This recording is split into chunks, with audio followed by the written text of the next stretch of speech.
Hey everybody, David Henry here from LearnStageLighting.com, and in this video I want to continue our 5 minutes to better lighting by talking about how to make our lighting show evolve over time.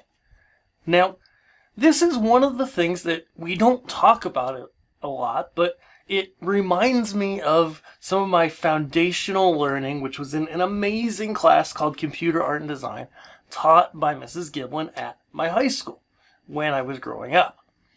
Now, one of the fundamental things that happened in that class was before we got into Photoshop, before we got into CorelDRAW or any of these programs to begin drawing stuff on the computer and, designing fun stuff, she had us go and she taught us a number of lessons on managing our computers over the long run.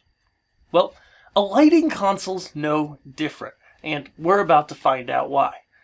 Quick thing first though, if you haven't subscribed yet, be sure to subscribe, click that bell, and then you'll be good to go. I'm sure it'll show up somewhere. And you'll get the latest stuff here from Learn Stage Lighting, including all of our 5 minute to better lighting episodes. Awesome. So, the first and very fundamental thing is that a lighting console these days is really just a computer. It's not any different than that. And like a computer and like files that we may have in various programs, if we're programming and using a single file that evolves or morphs over time, it's going to start to get cluttered. It's going to start to get messy.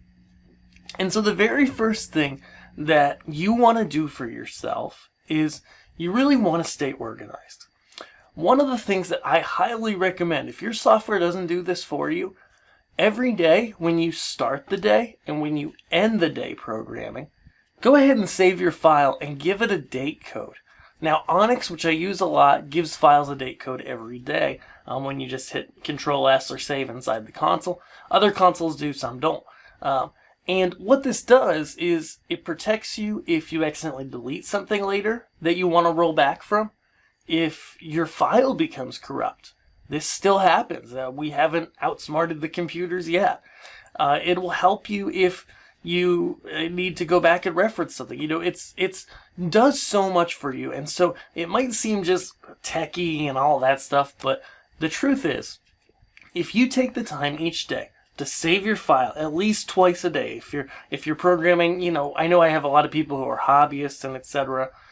Here, and so whatever programming session you're doing, save it at the start, save it at the end, backup, backup, backup, and then also just a quick other tip for show file management is to go ahead and make sure you're backing it up on the console, on a thumb drive, and then take that thumb drive, plug it into your computer, and put it to somewhere online like Dropbox.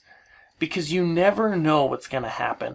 And if you have that programming backed up, it's going to be so much easier for you. If something would happen, a console gets stolen, there's a water leak in the ceiling above it, the building burns down, there's a million things that could happen in the future. The file becomes corrupt, like we talked about earlier.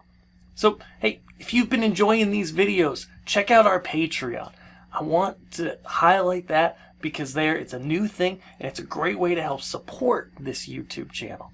Then go ahead, make sure you're subscribed here, and I'm going to see you tomorrow where over our next few videos, our last videos of the month. Can you believe we're here already? Over these last videos, we're going to talk about, okay, as we modify, edit, update, add things, remove things from our programming, how do we stay organized and keep track of it all without going crazy? I'll see you there. Thanks.